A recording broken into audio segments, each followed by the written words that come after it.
कंदील एकटा होता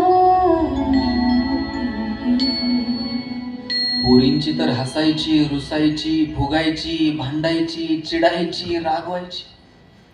सगळी जागा मात्र त्यांची आई असते. दिवसभरात एक तर फोन आईला लावायचा असतो. आई सगळं तुमचं ऐकते. कधीतरी आईचं एक वाक्य तुम्ही कान देऊन ऐकलं पाहिजे. कधीतरी नकळत आई म्हणते, बाई आम्ही आहोत ना, तोपर्यंत येत चला. ज्या दिवशी आई असं म्हणेल तेव्हा हातातली कामं ठेवा आणि भेटून घ्या. जोवर होते छप्पर तुझे आभाळ झेलत होतो, आता साध्या फुंकरी पुढे निभाव लागत नाही. तुझ्या विना जगण्याची सवय उरली नाही आई, तुझ्या विना जगण्याची सवय उरली.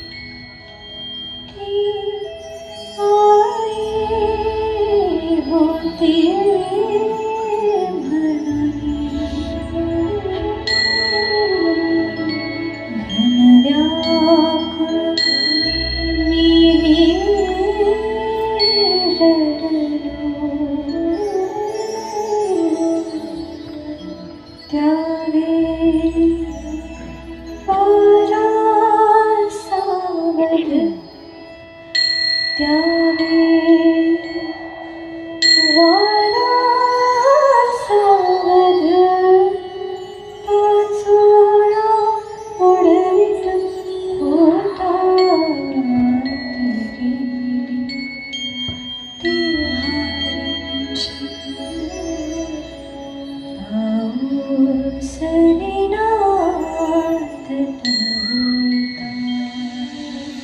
आई वडील निघून गेले, मुलं पोरकी झाली.